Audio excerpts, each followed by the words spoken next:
Today's decision in 303 Creative permits businesses to turn away customers because of who they are, based on a claimed expressive interest.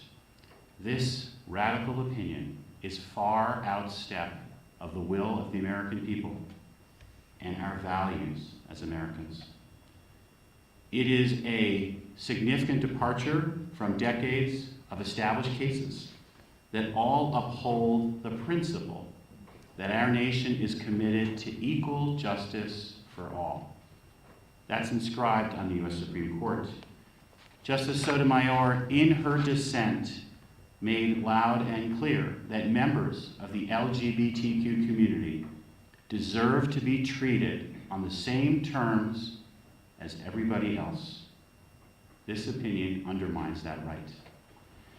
This sweeping opinion promises to destabilize the public marketplace, enabling and encouraging all types of businesses, not just those who make websites, to have a First Amendment right to refuse customers because of who they are. That means a business could refuse to serve an interracial couple, claiming that interracial marriage is wrong. It means a payroll company or a photographer could say, I don't want to do business with women-owned businesses because I don't believe women should be working outside the home. It means a bookseller of religious texts could say, I'm not going to sell books to a member of the Church of Jesus Christ of Latter-day Saints because I don't believe that it's legitimate religion, and so on. This case will have the impact to cause considerable mischief, undermining the principle that once you open up the doors to the public as a business, you have to serve all comers. In Colorado, we prize equality and fairness, and we've protected individuals in the public marketplace for over 100 years. We're going to work hard, working within this opinion, to make sure that we can and we will hold accountable those who engage in unlawful discrimination. Today, I stand as an ally. Today, all of us stand together supporting the LGBTQ community, recognize that people are hurting, being told by the United States Supreme Court that they are not entitled to equal treatment under the law. We must stand together, and we must stand against discrimination of all kinds. I know many are angry and frustrated, and let me end on a word of hope. Today we are in the Ralph Carr building, named after a former governor who refused to take part in any policy that would intern Japanese Americans because of their ethnic background. In her dissent, Justice Sotomayor references and quotes from the dissent in a case that upheld wrongly the internment of Japanese Americans. The Supreme Court has since reversed that Korematsu decision, but at the time, there was a dissent who called out, just as Sotomayor called out today, to all of us to be our best authentic selves, to not take part in discrimination, and to live our values as Americans. And so as I celebrate July 4th, that's what I'll be thinking about, and I do want to acknowledge with us today is Representative Breonna Tattone. Breonna is the first transgender lawmaker elected here in Colorado. We have our first openly gay governor in the nation here in Colorado. And so I stand proud of how Colorado has committed to equality and treating everyone in a way that is fair and just. And with that, let me turn the microphone over to Shara Smith. Next, who's next? Sure, thank you.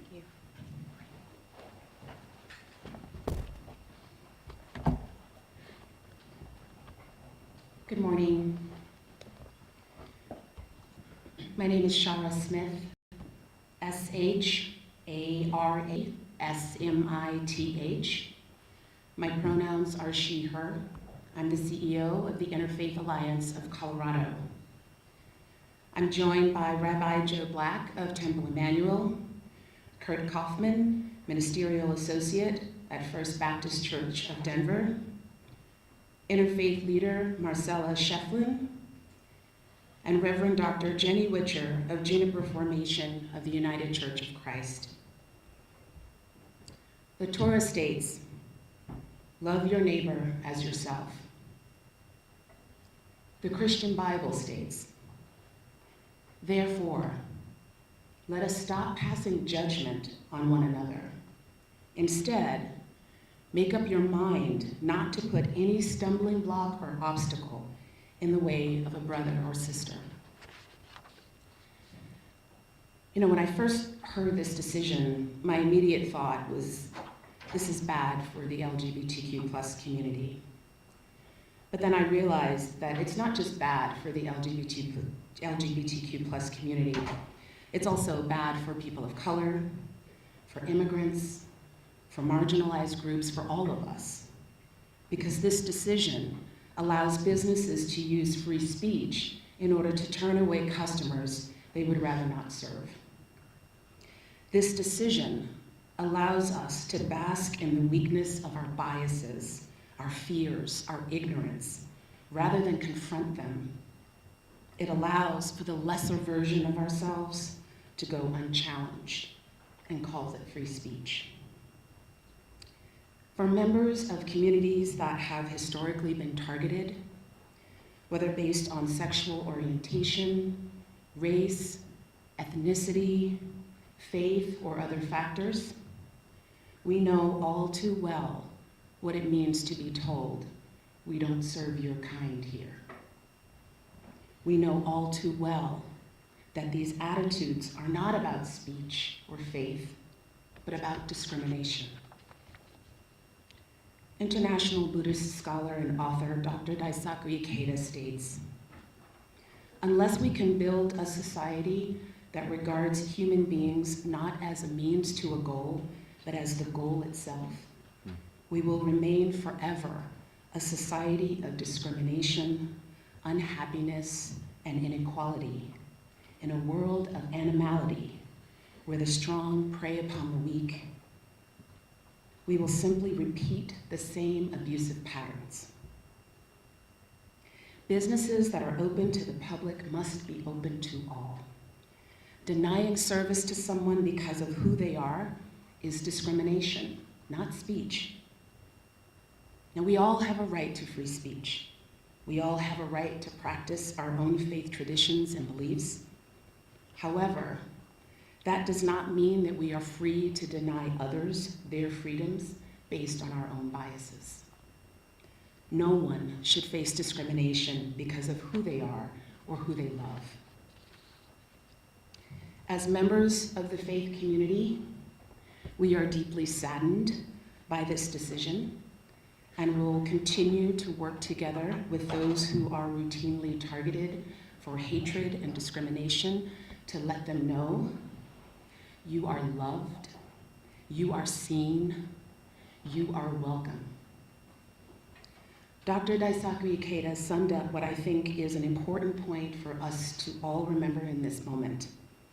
He stated, "Human rights, democracy, and peace are a single entity.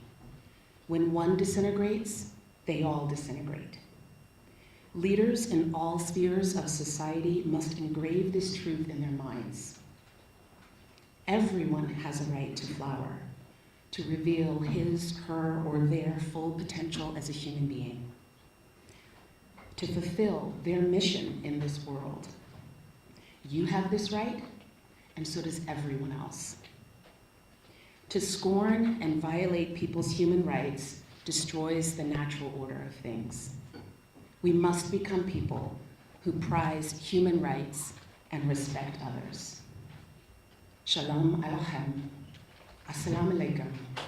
Nam Myoho Renge Kyo. Grace and peace to you."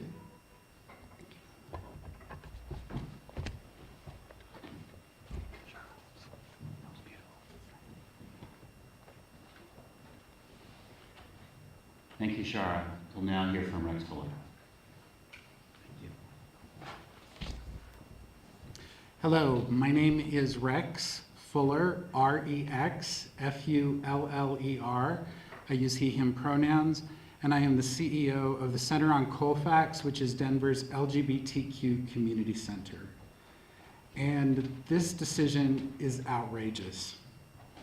Today, 6 justices on the Supreme Court took another in a series of steps designed to roll back 50 years of progress and return us to a time when discrimination was legal.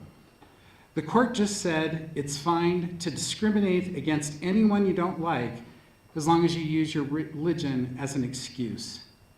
That's astonishing. What's next? Putting up a whites only sign in your window or a sign that says no Jews allowed? We've seen signs like that before, and oftentimes religious beliefs were used to justify them. Though we have not always lived up to our ideals, this country was founded on a simple principle that everyone deserves to be treated equally. For 50 years, settled law and common decency said that when a business opens its doors to the public, that business should be open to all. A core principle that is at the heart of how we treat one another. Today, the court said that doesn't matter anymore. It's even more infuriating that they announced this decision during LGBTQ Pride Month, when at the same time, dozens of state legislatures are passing legislation rolling back years of progress for the LGBTQ community. It's not difficult to imagine what other civil rights that took us years to earn are now at risk. Our theme for Denver Pride this year was Be Proud Out Loud. Today's decision demonstrates the need for everyone in the LGBTQ community to stand up and have our voices heard. Today's decision is the reason we need a Pride Parade. We need to stand up for our community and for anyone who feels marginalized, ostracized, diminished, or attacked because of who they are and who they love. Discrimination in the name of religion is still discrimination.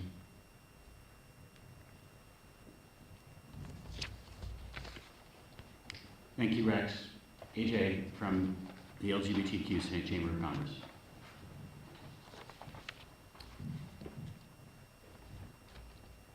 My name is AJ Sheikh, AJ-S-H-A-I-K-H. I go by he, him pronouns, and I'm chair of the Colorado LGBTQ Chamber of Commerce. Firstly, I would like to express my appreciation to One Colorado for including us here today. Thank you. The Colorado Chamber of Commerce was founded in 1992, the same year that Colorado voters approved Amendment 2, which prevented municipalities from enacting anti-discrimination laws protecting gay, lesbian, or bisexual people. LGBTQ business owners wanted to assert their existence and needed to know who their allies were in the face of discrimination in intentions of Amendment 2. Today's passing takes us back to 1992, a year of great turbulence for the LGBTQ community. In the coming weeks, months, years, we will see the harmful effects of this decision play out. What we know is that this decision is a setback for the LGBTQ rights and equality. It sends a message that businesses can discriminate against LGBTQ people and people simply because they disagree with their sexual orientation or gender identities. This decision will have chilling effects on LGBTQ people and businesses in Colorado across the country. It will make LGBTQ people less likely to patronize businesses that they believe may discriminate against them. This will make them afraid to speak out or express their identities in public, and could make it more difficult for LGBTQ people to find housing, employment, and other essential services. This decision will have a negative impact on the economy, as it will discourage LGBTQ people from spending their money in businesses that they believe may discriminate against them. The LGBTQ community is not going to give up without a fight. Despite this setback, the Colorado LGBTQ Chamber of Commerce and our membership base will continue to fight for civil rights and liberties. If you're a business owner and want to make LGBTQ consumers feel safe to purchase goods and services, please seek certification by the Colorado LGBTQ Chamber of Commerce. Thank you. Thank you. And finally, from One Colorado Media Groups. Good morning, y'all. My name is Nadine Bridges, NADINEBRIDGES. I use she, her pronouns, and I'm the Executive Director of One Colorado. The decision made by the Supreme Court today is heartbreaking. At a time when our leaders should be bringing our nation together, this only creates divisiveness and a pathway to discrimination. This ruling is radical and reckless, and it threatens to return Colorado and our country to a time when businesses regularly turn people away because of who they are. Business owners have the freedom to express their beliefs, but this ruling undermines decades of settled law case and public norms affirming that once you open the doors of your business to the public, you should be open to all. Colorado's non-discrimination laws exist to respect the rights of every person to obtain the goods and services they need, because exclusion in the public market hurts us all. This case was never about weddings or websites. It was deliberately fabricated to undermine the civil rights laws that protect all of us from discrimination. The U.S. Supreme Court's decision to take the case, let alone rule in this way, is further evidence of how this court has been compromised. For everyone who expects our country to deliver on its promise of equality for all, this dangerous decision is a clear call to get engaged in our work and join the fight to protect the fundamental freedoms of LGBTQ+ Coloradans and their families. I know that businesses across Colorado and the majority of Coloradans disagree with this dangerous ruling and support LGBTQ+ equality. We call on all fair-minded businesses and owners to condemn discrimination and continue their long-standing commitments to treat everyone with dignity and respect and to remain open to all. Joy, happiness, authenticity, the ability to move through this world, we all deserve this. Everyone in this room deserves to be seen and heard as who they are. No one should be afraid to go to any business and be turned away. No one. I think about my own father, my great-grandparents, the stories that they have told, and now I have the opportunity, unfortunately, to tell those stories too. This is unacceptable. We have to stand up and we have to hold our leaders who are supposed to serve us accountable to this type of harm in our communities. I want to thank all of our leadership, especially AG Weiser, for their work in this. We will stand together. Please stand with One Colorado and make sure that we all can live with joy, happiness, and authenticity, and the ability to move through the world freely. Thank you.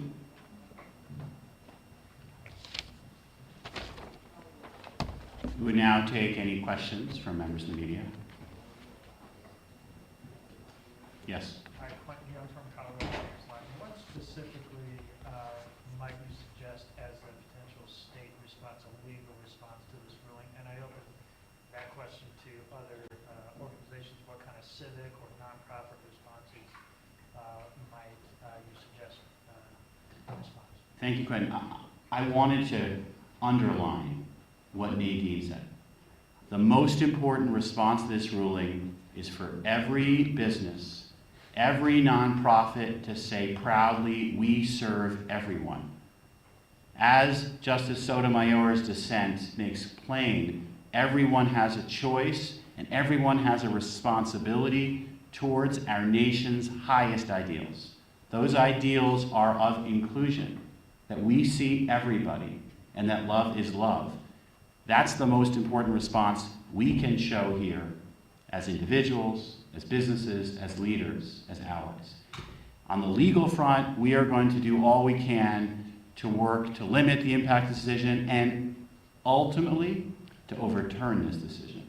Like the Dobbs decision of last year, this decision is not what our Constitution, what our democratic republic stands for, which is founded on the promise of equal justice for all, and that work begins today as well.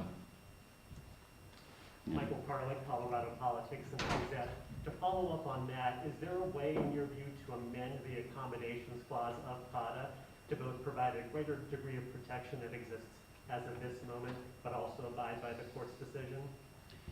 The court's decision creates a First Amendment exception, or a loophole, to this basic principle that we have celebrated, that any business who opens up his or her doors has to serve all comers.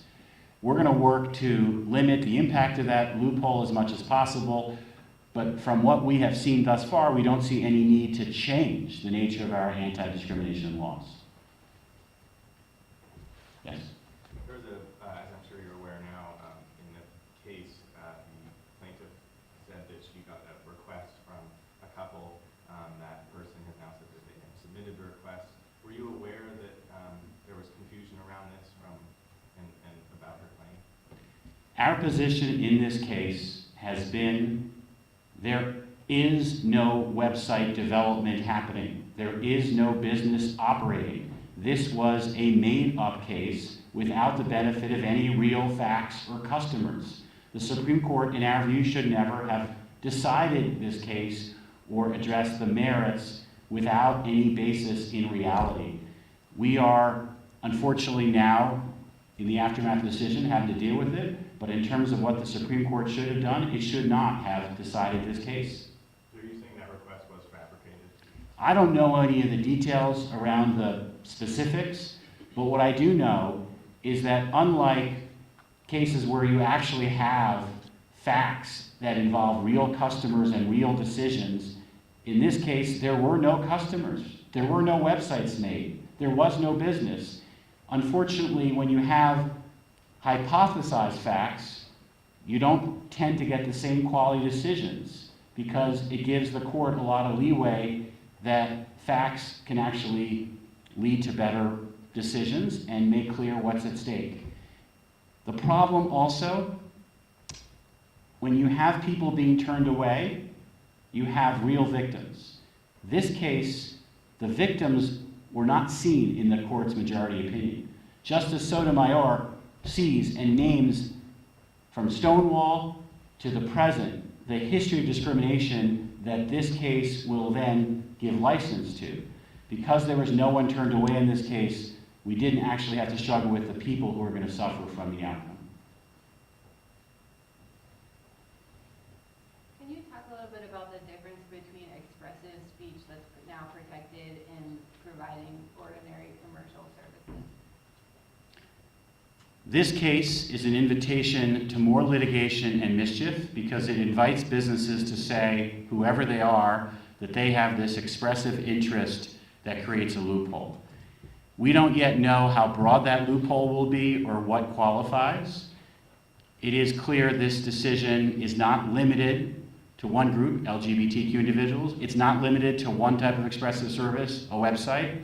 Booksellers, photographers, and others are likely to be able to take advantage of this loophole. So the short answer is we don't yet know how broad this category is.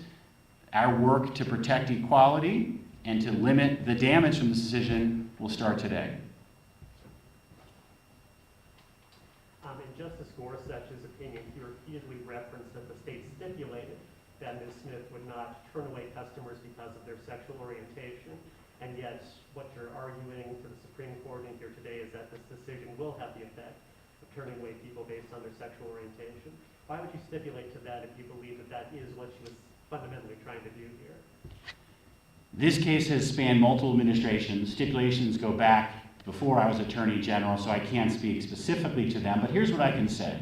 When you say, I will not make websites for same-sex couples, you are turning away LGBTQ individuals, period.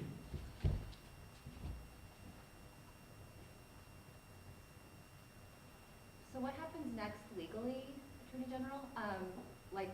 Are you going to wait for another case? I mean, this is kind of settled law now, but you said you don't want to change Colorado's civil rights laws, so I don't understand how that squares. The First Amendment exception based on expressive interest is now the law of the land pursuant to this decision. As cases are pursued under Colorado anti-discrimination law, individuals may choose to take advantage of that exception, and it will have to be litigated and defined through our legal processes. That can happen at any time, and as Nadine Bridges said, everyone can say, I'm not going to do that, because that's not who we are in Colorado. We serve everybody. So it remains to be seen how many businesses will try to take advantage of this loophole, and if they do, then there'll be a legal process to determine whether or not it's appropriate in the facts of the particular case. I.e., like that, you would make a determination, the Civil Rights Commission would make the determination that that business is creative enough. For example, you put your finger on one of the issues, which was just asked about. You have to be using an expressive interest to be able to take advantage of this loophole. That would have to be determined depending on the facts of the case.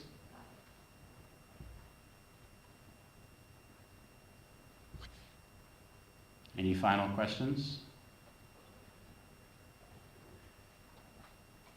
Let me close by thanking you all for being here. This case is important to Colorado. The response here about who we are and about the work we do together is the message that I'm going to focus on. As we close out Pride Month, as we approach July 4th, we cannot let this opinion, which is wrongly decided and ultimately will and must be overturned, define us. We define us, we stand for our values, and we stand together in the spirit that we talked about today. Thank you very much.